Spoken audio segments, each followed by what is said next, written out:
Ternyata orang-orang munafik. Kalau lagi nggak berbuat apa, alasan banyak. Maka coba cek ya, ciri-ciri orang munafik itu banyak alasan. Jadi kita kalau salah aja, ya, nggak usah banyak macam-macam alasan. Salah katakan ya Rabb, asaituka, aku bermaksiat durhaka kepadamu.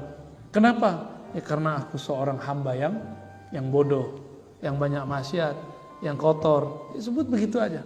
Nggak usah kemudian kita merasa menyalahkan siapa-siapa.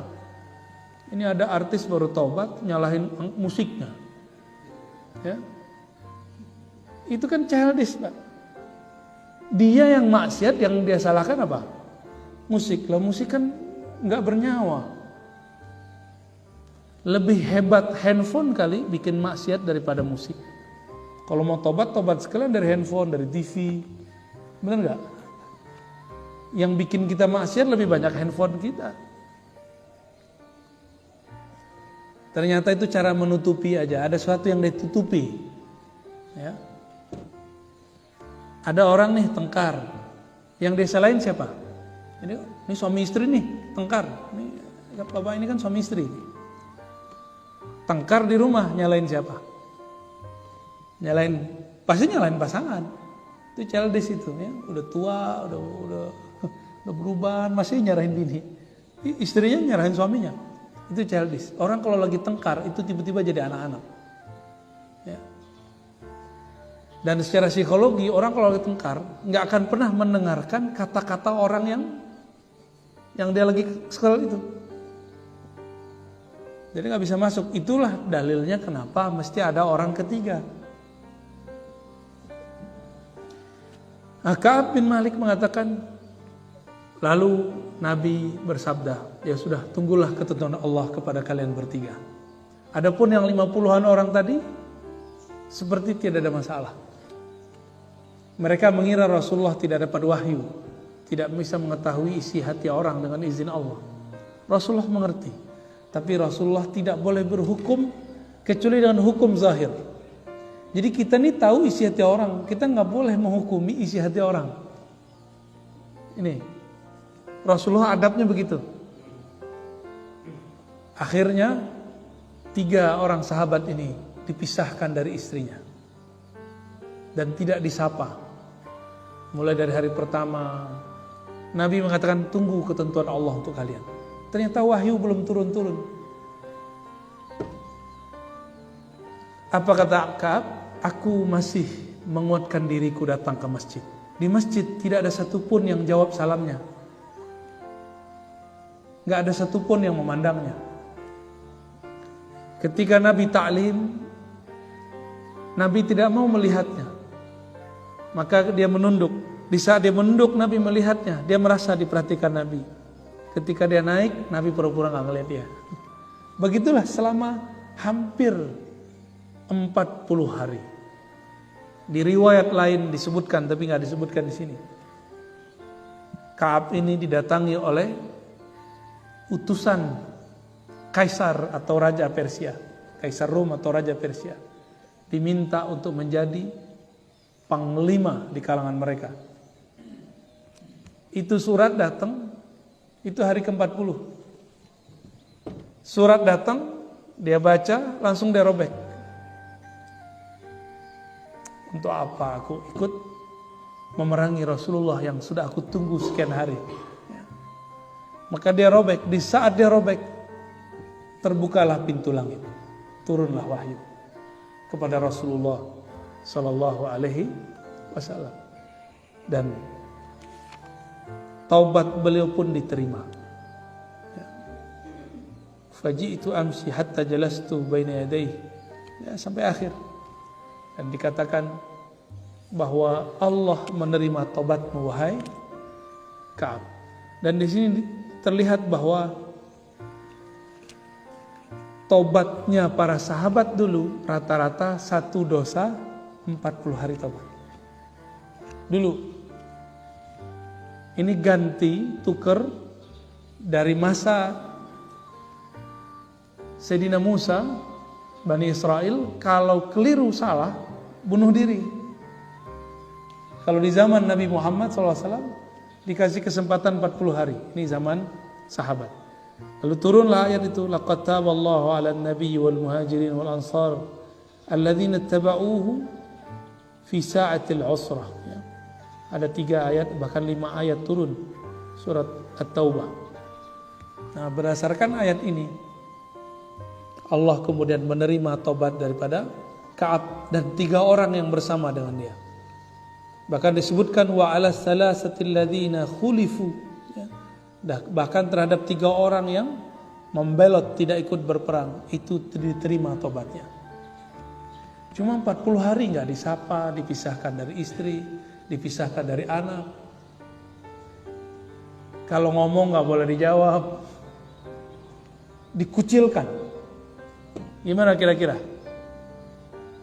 Itu siksaan luar biasa bagi Ka'ab. Tapi dia sabar.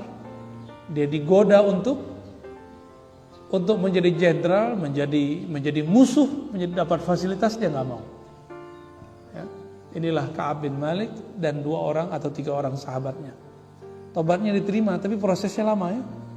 Kenapa 40 hari? Karena mangkir dari jihad itu dosa besar. Itu dosa besar. Karena 2 aja, munafik, mukmin. Untuk membersihkan diri seseorang dari kemunafikan butuh 40 hari. Sayyidatuna Aisyah juga sama, dituduh selingkuh oleh orang munafik Abdullah bin Ubay yang tadi itu, yang 50-an orang tadi. Itu ada satu pemimpinnya namanya Abdullah bin Ubay. Nuduh Sayyidah Aisyah. Berapa hari baru turun wahyu? 40 hari. Sama 40 hari juga.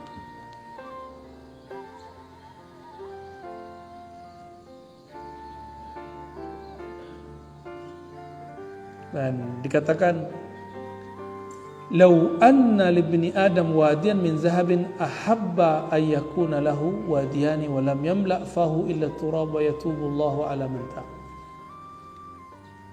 Ini babnya sudah nambah dikit ya, tapi ini masih satu tema. Ini dosa batin, dosa tamak. Tidaklah manusia mempunyai emas 2 gunung atau 2 wadi. Wadi itu artinya lembah. Kecuali dia pengen nambah lagi. Makanya Bapak coba rasakan dulu pengen punya rumah. Dapat rumah, pengen nambah lagi. Ngerasa rumah sempit. Punya mobil. Dulu sebelum punya mobil paling punya motor. Habis punya motor, anak nambah. Ya Allah, kalau udah begini gak muat nih. Gitu gak? Habis punya mobil, pengen ganti mobil. Habis ganti mobil, pengen ganti mobil. Oh udah begitulah sampai nanti. Tapi apa kata Nabi? Wala yamla fahu ila turab. Mereka tidak akan puas sampai nanti puasnya dengan tanah. Maksudnya mati. Wa yatubullahu ala man taba. Allah terima tobat orang yang bertobat. Ini maksudnya tobat dari dosa tamak. Jadi ada dosa yang zahir, ada dosa yang batin. Ini dosa dari tamak. Pernah tobat nggak dari tamak? Kita ini tamak semua Pak, jujur aja ya. Coba kita kalah loh sama kucing, mohon maaf sama anjing. Itu si guguk, kalau sudah kenyang, dia bawa nggak makanannya ke kandangnya? Nggak pernah. Nggak pernah si guguk itu bawa nyimpen makanan untuk besok tuh nggak pernah. Kalau kita nyimpen di kulkas, ya, bener nggak? Wah itu masih biasa. Kita nih nyimpen dalam ATM. Lebih dahsyat tamak kita ini. Oh Ustaz, ini bukan untuk tamak, ini untuk persiapan masa depan. Ya itu ngeles aja. Bilang aja tamak. Dulu pikir, coba kalau dalam ATM ada 10 juta, masih muda. Pas sudah menikah, ya Allah, coba kalau di ATM ada 100 juta. Ya, begitulah terus, nggak akan puas. Kalau saya punya 100 juta nih, saya bantu nih tetangga nih. Saya bantu nih orang-orang di sekitar nih. Dulu pas sudah ada 100 juta, bantu nggak? Berbagi nggak? Malah tambah pelit. Itu banyak Pak orang-orang yang butuh sekitar kita. Berbagilah. Ya. Jangan numpuk-numpuk terus. Rezeki kita bukan yang kita tabung, rezeki kita makan. Rezeki kita yang kita beri ke orang. Jadi kita kalau memberi ke orang itu rezeki kita di akhirat. Jadi sebanyak apa kita memberi untuk orang lain, sebanyak itulah rezeki kita nanti di akhirat dikalikan oleh Allah Subhanahu wa taala. Coba biasakan tiap hari memberi, ngasih. Sampai jadi watak. Nah, orang-orang beginilah yang akan dipanggil nanti di depan pintu sorga. Pintu sorga itu gede sekali, itu ada 8 pintu. Dan di situ ada malaikat bacain nama. Pak RT, nggak kesebut Pak, paling namanya disebut. Pak Fahmi, nama jasadnya. Ada nama ruhani yang juga dipanggil. Di kloter pertama itu yang dipanggil orang yang mengenal dirinya. Dan dia tahu nama dirinya di hadapan Allah. Di Asmaul Husna ada namanya. Nama yang mana dia punya. Itu yang dipanggil oleh Allah. Kalau dia ahli sedekah dipanggil dari pintu sedekah. Tetap dipanggil dengan namanya. Jika dia ahli sholat dipanggil dengan sholat. Tapi saya yakin ini sholat kita nih gak pantas itu dipanggil. Ya, sholatnya gak khusyuk soalnya. Ya. Yang khusyuk itu Sayyidina Abu Bakar As-Siddiq. Dia paling tulus, sholatnya paling khusyuk. Semua hartanya diserahkan ke Nabi untuk perjuangan Nabi Sallallahu Alaihi Wasallam. Ada nggak orang begitu sekarang? Nggak ada. Kita ini kalau punya guru, punya syekh, punya kiai, kita bantu sebentar aja, kita udah ngerasa berjasa. Ya, belum apa-apa, baru mau bangun pesantren, baru mau bangun ma'had, terus udah bilang, ntar kalau ada gedung nama saya ya. Ntar nama mbah saya ya. Belum berbuat sudah mulai begitu. Belum ada jasa apa-apa. Nanti kalau gurunya butuh apa, kita curiga kepada guru kita ya. Ini guru nih gak pernah merasa puas nih. Kebalik dia ngomong. Ya. Hadis terakhir di bab ini, yadhakullahu subhanahu wa ta'ala ila rajulaini yaqtul ahaduhum al-akhar yadkhulanil jannah yuqatil hadha fi sabilillah fayuqtal fayaqtul ya, thumma yatubu Allah 'ala al-qatil fayuslim falyastashhad. Ini lucu nih hadisnya. Nanti kata Nabi, Allah tertawa. Di surga itu Allah tertawa melihat ada 2 orang. Dulu waktu di dunia bunuh-bunuhan. Yang pertama muslim, yang kedua kafir. Yang kafir ini bunuh yang muslim. Berarti yang muslim masuk mana? Masuk surga, jihad fisabilillah, syahid. Tapi waktu di surga dia jalan-jalan di surga, dia lihat yang bunuh dia ada di surga. Bingung nggak Pak? Waktu dia masuk surga, dia lagi makan-makan, lagi masuk ke, jadi surga itu disebutkan kalau ada hari pasar, hari Jumat itu hari pasar. Setiap kali ada orang pergi berangkat, itu kan istri-istri di rumah tuh, dia berangkat, kena terpaan angin, debu surga, mukanya langsung tambah cakep. Jadi setiap kali kena angin, itu cakep. Dan di surga itu banyak toko, banyak penjaga, tapi nggak beli Pak. Apa aja kita ambil, mau apa aja diambil. Ada baju paling mahal, ambil. Jadi pasarnya surga, cukup pakai fingerprint deh. Di tangan ini ada tanda ahli surga, coupling berapa, nanti dia punya hak dapat yang mana, toko yang mana yang boleh diakses. Pengen nggak? Nggak perlu pakai ATM, cukup pakai tangan, set, langsung diambil mana aja yang kita mau. Pulang-pulang dikatakan bahwa orang-orang yang berangkat ke pasar-pasar di surga 70 kali lebih indah wajahnya daripada sebelum berangkat. Jadi kita ini kalau berangkat kerja pulang-pulang kan bau. Berangkat kerja ya masih cakep, pulang-pulang waduh udah lengkap deh ya. Semua lipatan bau, muka kusam. Tapi nanti kalau dari surga nggak ada, keringat pun harum, bau kasturi, bau parfum yang paling harum di dunia. Kalau ada parfum Prancis paling mahal, paling harum, karena setetes tahannya bisa seminggu. Nah, ini bisa tahannya bertahun-tahun. Itu di surga. Pas lagi main-main di pasar surga, ternyata ada orang yang dulu bunuh dia. Lah, kamu yang bunuh saya dulu katanya. Apa kata Nabi? Betul. Yang pertama muslim. Yang kedua ini seorang yang kafir. Dia setelah yang muslim ini terbunuh, dia tobat, dia syahadat. Dia kemudian meninggal dalam keadaan muslim, beramal bahkan sama seperti orang yang dia bunuh.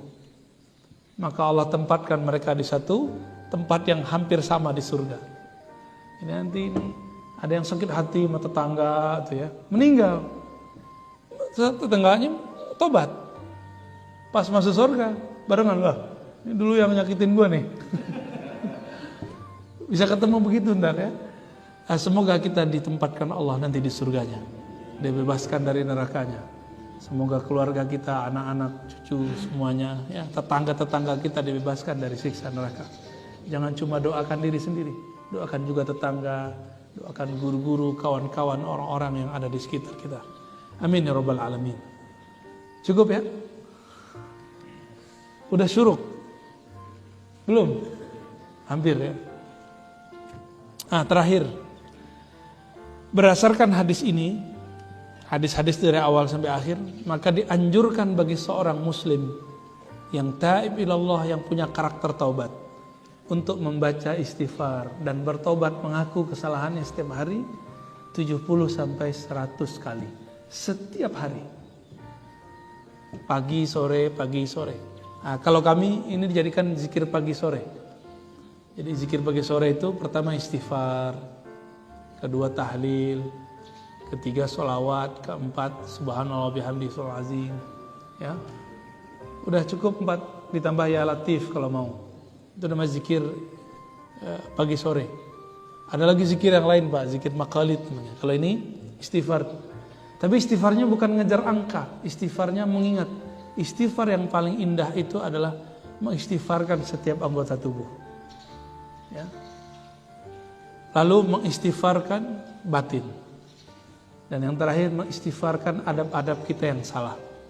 Mengistighfarkan ibadah-ibadah kita yang tidak maksimal. Karena ibadah kita ini saya yakin tidak ada yang maksimal. Itu juga perlu diistighfarkan. Nah, dengan demikian 100 itu tinggal dibagi 3. 30-an jadi 100. Kira-kira begitu ya. Zahir, batin, adab. Itulah rahasia tobat Nabi Muhammad sallallahu alaihi wasallam. Dan pribadi orang yang tobat suka mengakui kesalahan. Suka mengatakan, oh saya yang salah, Anda tidak salah. Jadi kalau kita di jalan, kita disalib orang atau kita nyalip orang, walaupun dia yang salah tapi kita yang minta maaf, berarti pribadinya sudah pribadi taubat. Jadi taubat itu bukan ngomong astagfirullah itu ngomongan. Taubat itu karakter. Seperti Ka'ab bin Malik tidak cari-cari alasan ketika dia memang salah. Ya. Nah, semoga karakter taubat ada pada keluarga kita, ada pada anak, ada pada istri, pada suami. Amin ya rabbal alamin. Kita tutup kajian ini dengan baca kafarah majlis. Subhanakallahumma wa bihamdika asyhadu an la ilaha illa anta astaghfiruka wa atubu ilaik. Assalamualaikum warahmatullahi wabarakatuh.